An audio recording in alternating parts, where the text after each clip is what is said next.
Let's give a warm welcome as he's going to tell you about resilience, choices, overcoming adversity, building confidence. Let's give it up for Mr. Martinez.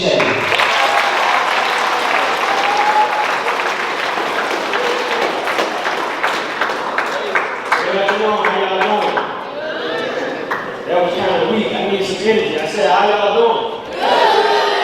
Good. Okay, listen, he gave y'all the introduction. I would like to share a little more information about my childhood before I go into the speech. So, he stated, I left with that. I went to school in Valley. I really didn't want to, but I really didn't have a choice. But my grandmother's in the back. I spent a lot of time on Nightingale Road when I grew up, every weekend. I spent a lot of time in 5 Points. I spent a lot of time right down the street from this high school.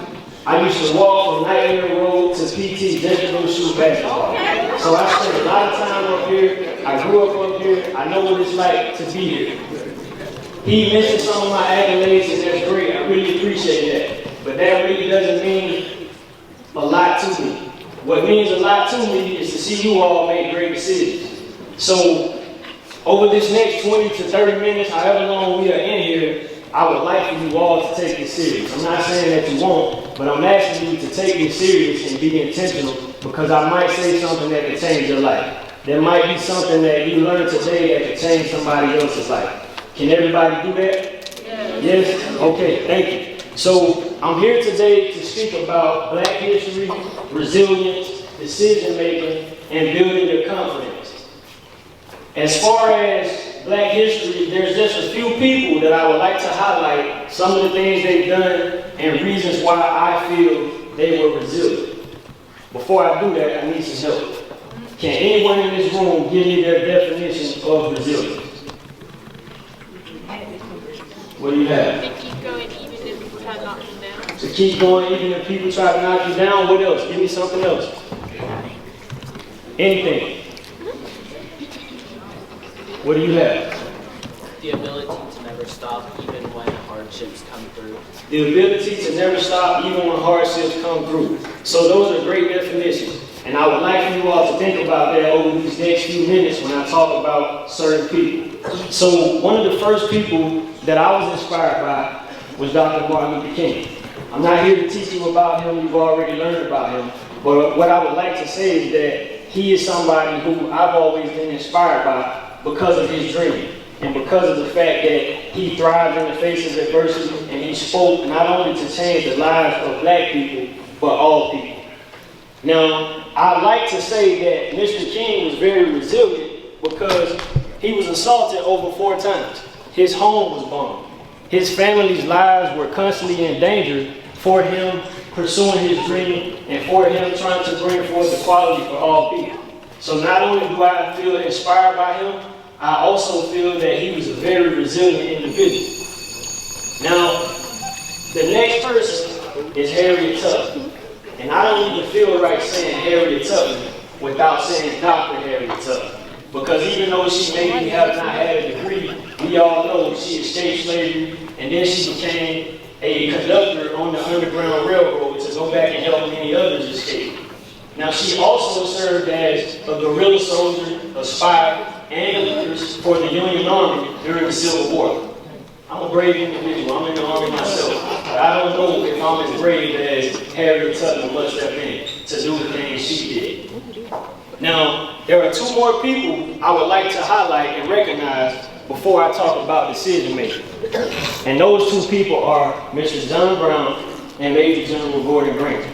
And if you all know who they are, then you would know that they are 2 white men. And you may say, well, it's Black History Month. Why are you talking about 2 white men? And the reason is because, regardless of the person's race or color, I feel they are worthy of being recognized if they did something to contribute greatly to equality for all people. So, Mr. John Brown was an abolitionist. Can anyone tell me what an abolitionist was, or what that word means? Anybody? Mr. Orange might give you $10 if you can answer that question. What is it? An abolitionist was someone who wanted to abolish slavery. That is correct. And he did want to do that. So he led a raid on Harper's Ferry, which was a federal arsenal. Him and about 15 other men.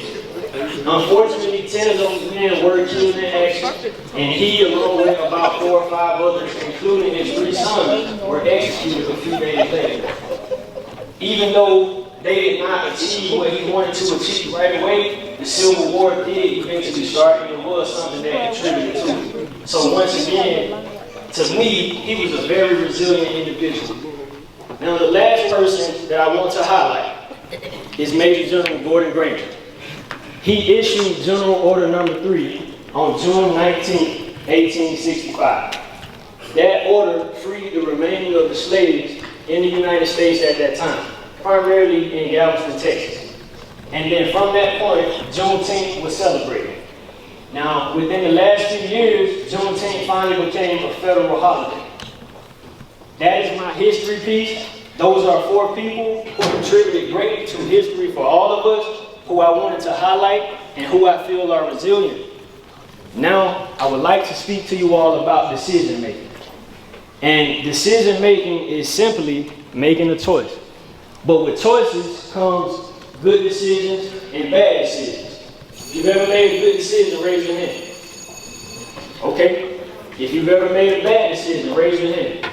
I made a lot of bad decisions, right? So with this piece of this speech, I want you all to think about some of the good and bad decisions you have made in your lives and some of the decisions that you might make in the near future. Some of the bad decisions that I made in my life with the football team. And the reason I say that was a bad decision is because when I quit the football team, I started hanging with people who were doing the wrong thing. They were smoking, they were drinking, they were hanging out in the streets. And those are some of the things I did. And I won't ask you to raise your hand, but I know some of you all in this room are doing the same thing right now. So if I were you, I would perk up and pay attention to this piece. So a lot of you all are vaping. Vaping is very dangerous, bad decision. I saw a lot of my soldiers pass out on their PT test because their lungs are filled with fluid. That's how dangerous vaping is. I never vaped, but I did smoke and I did drink. I skipped school. I let my grades drop. I started hanging with people who were in and out of jail to the point that when I was 19 years old, I was held at gunpoint. Right up the street from my grandmother's house. Right out in front of Club Blaze. So I've been there where some of y'all are trying to go, and I'm encouraging you not to do it. Because there's a lot of people that were not as fortunate as me. I know people who did get shot or did get stabbed. I know people who did lose their life. I have friends and cousins who have been in and out of jail over the last 10 or 11 years that we've been out of high school. But fortunately, I got my life back on the right track. And that's why I'm here to speak to you all. So, some of the good decisions that I made. As Mr. Owen stated, I started writing poetry. And it may sound corny, it may sound like it's for girls. I'm a grown man now, that really doesn't bother me anymore. But when I was 14, I thought it was corny. But what I realized about writing poetry is that it didn't just have to be about love and flowers. It could be about whatever you wanted it to be about. So I started writing about my life. I was an angry kid. I took anger management in the 4th grade. My dad was in the federal penitentiary from the time I was 2 to the time I was 14. So I felt like I had a lot of reasons to be mad. But poetry changed my life. So when I started focusing on that, and when I got serious about publishing my first book, that was a good decision that I made. And then I started speaking. Then I started working full time. Then I was still hanging in the streets, in and out of the streets, and I decided, you know what? If I don't change my life, it may be too late. So I decided to join the Army. That was another great decision that I made. And now, 11 years since the time I was held at gunpoint, I've published 2 books. I'm about to earn my 2nd degree. I'm about to be a Sergeant First Class at 8 years when there are people who retire at Sergeant First Class. I'm not trying to brag, I'm just telling you all that I work really hard to get where I am, and I want you all to take this advice.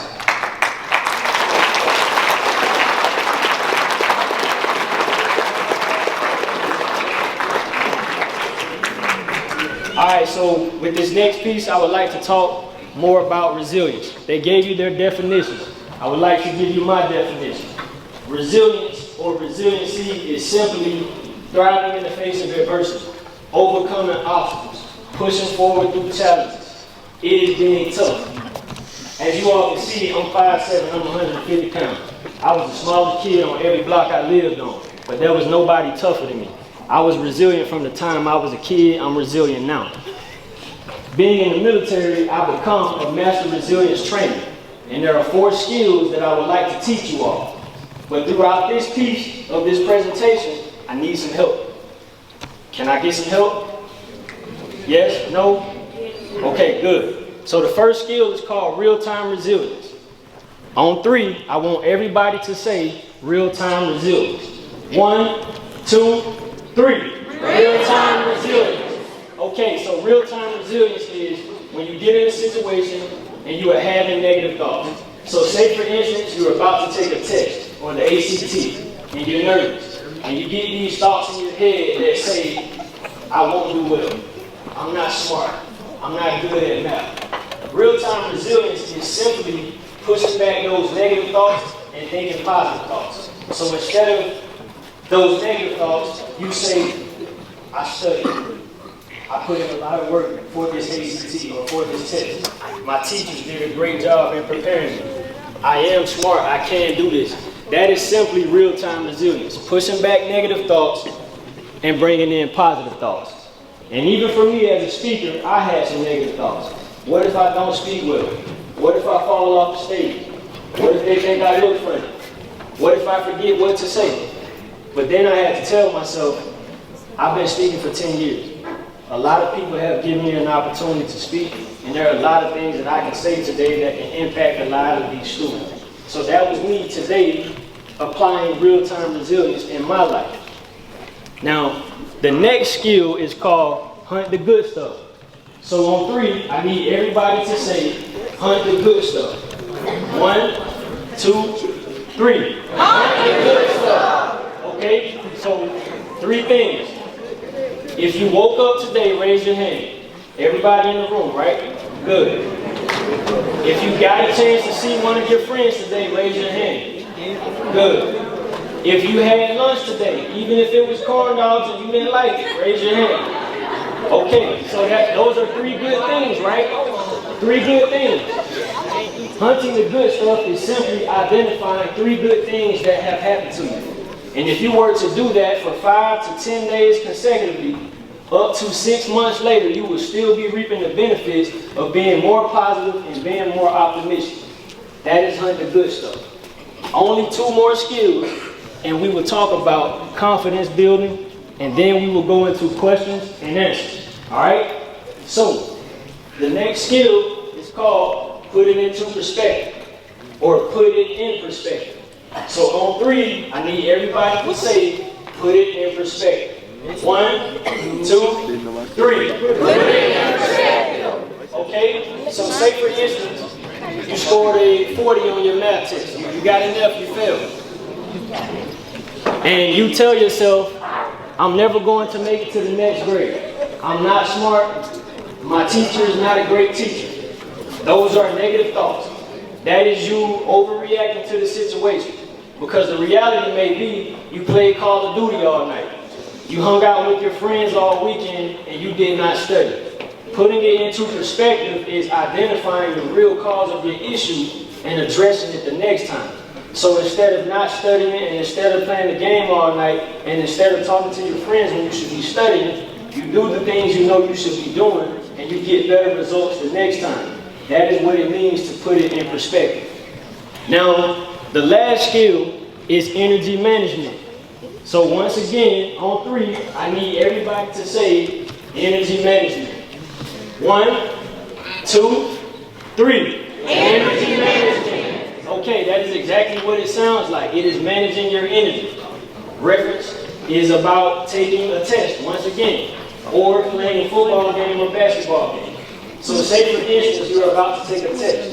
You need to be calm, you need to be focused on your test. You should only be thinking about your test. You shouldn't be thinking about the game on Friday. You shouldn't be thinking about what you're going to do on the weekend. You should be thinking about your test, and you should be calm and centered. You're managing your energy for that specific thing you're about to do. Now, if you are an athlete, and it is game night, I imagine you warm up before you play the game. Your level of energy should be different than if you are about to take the test.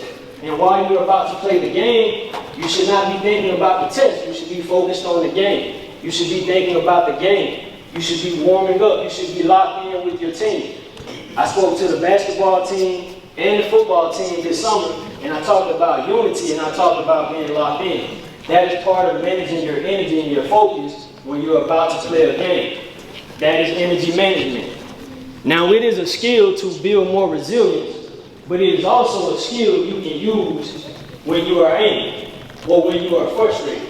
And actually, all of these resiliency skills are skills you can use when you are angry or frustrated. I took anger management in the 4th grade. Believe it or not, I had serious anger issues as a kid.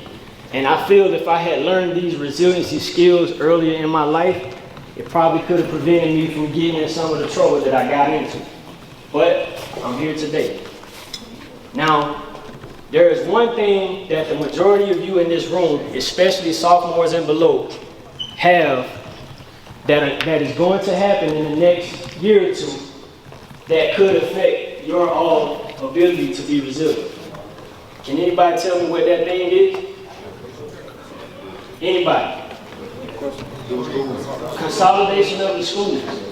Is that something that could affect your resilience? Or is that adversity? Okay, and I understand. But what I would encourage you all to do is to embrace the change. Because there may not be anything at this point that can be done to stop that from happening. And part of being resilient is adapting to changes, overcoming obstacles. So I understand everybody's entitled to feel how they want to feel about the consolidation. But I'm encouraging you all to be positive about it. Be resilient. Thrive in the face of adversity. And when you find yourself in that situation, and when you find yourself dealing with those challenges, you all will be able to deal with that. At this time, that is all I have for the speech. We have plenty of time for questions. Can you ask your question again? What are the names of the books? The names of my books are Thoughts of a Cool Guy and A Butterfly in the Wind. Good question. Anyone else? In the back, what's your question? How do I like the Army? I like it. It's pretty good. I've accomplished a lot of things. I've acquired a lot of skills. I've gotten a degree for free. I purchased a home without having to put down a down payment. The military has helped me in a lot of ways, so I really like it. Next question. The first thing that you realized that you had to change in your life? The first thing I realized that I had to change in my life was not to take on a victim mindset. And what I mean by that, there are so many people today that say, oh, my dad is not here for me. Well, I live in the projects. I don't have a lot of money. They take on a victim mindset and they feel like everybody's out to get them, and that's why they do the things they do. So I had to not make myself a victim of my situation, embrace my situation, and tell myself that I can accomplish anything in life no matter where I come from. Great question. Anyone else? The only thing that was really hard about it is I was 5,000 miles from everything I know about life. But I'm glad I didn't get stuck. Another thing that was difficult, I deployed in the wintertime. I had to walk a quarter mile to the restroom. I had to walk a quarter mile to go shower, and the water was cold. Can you imagine taking a shower in cold water when it's 6 degrees outside? Very challenging. I had to be very resilient. Next question, please. What made you decide to join the Army? What made me decide to join the Army? I was working, I had just published my book, things were going really well for me, but I was still hanging out with people who were still hanging in the streets. And I felt like if I don't leave Chambers County, I may get stuck. And I didn't want that to happen. I'm not saying Chambers County is a bad place. I love Chambers County, I will always come back. But don't get stuck here thinking that this is all there is to life, because this is not all there is to life. Next question. Yes, ma'am.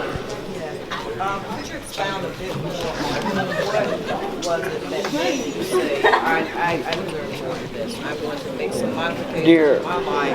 And Hey, listen up.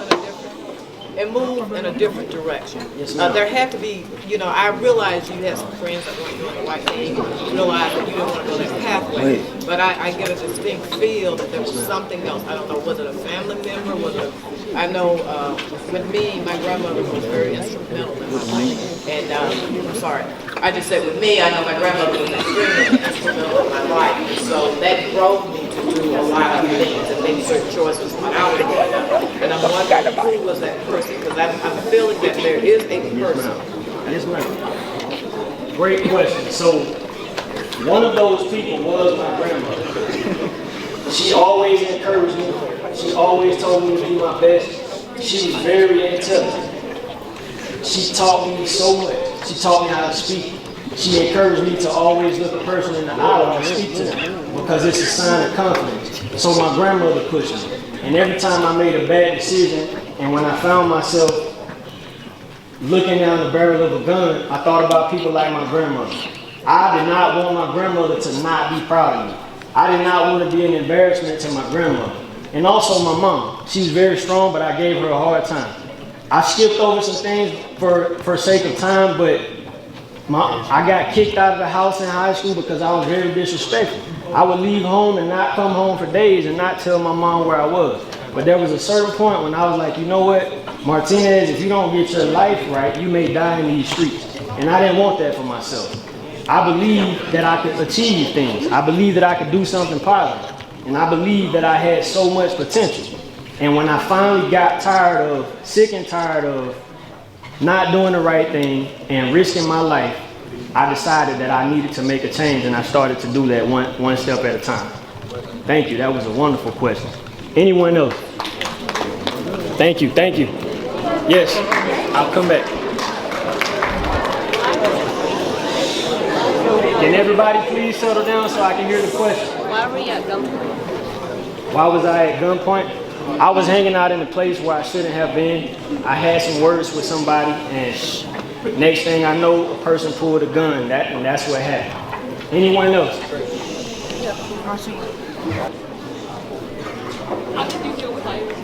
How do I deal with life? I like to work out. I like to run. It keeps me feeling good mentally and physically. I like to read positive things. I like to listen to motivational speakers. Those are some of the things I do to deal with life. Any other questions over here? Yes, ma'am. Hi. Did you enjoy experiencing other cultures whenever you were deployed? Did you enjoy the music, the vibes, the art, the food? Yes, ma'am. So the question was, did I enjoy experiencing other cultures when I deployed? Because a lot of kids don't have a lot of experience. Yes, ma'am. So unfortunately, when I deployed, COVID happened. So even though I was in Germany and Poland, I was very restricted. But I did still get a chance to meet some people in Germany and Poland, and I enjoyed it. They treated me with respect. I treated them with respect. We have time for 2 more questions, and then I will turn this back over. Young man in the back, do you have a question? Yes? What made me motivated? Honestly, when I was growing up, there were so many people who told me, you can't do this because you're short. You can't play football because you're too small. You can't do this because you're too skinny. I had really crooked teeth. People used to tell me, don't talk because your teeth are crooked. I got tired of allowing what people said about me to dictate how I felt, and I just started to motivate and encourage myself, in spite of what everyone said about me. So that is what made me become motivated. Okay,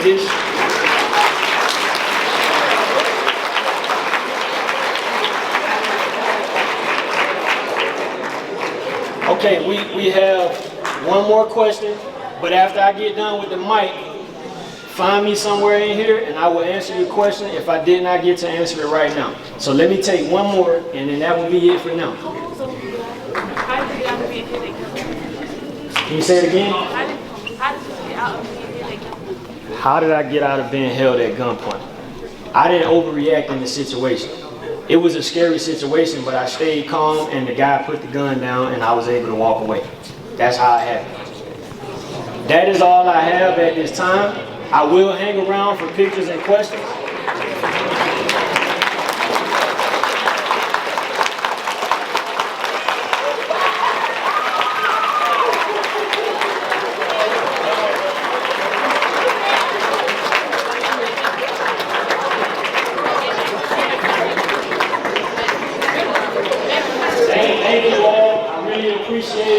and it was so good for me to be able to come back home and speak to you all. Thank you so much.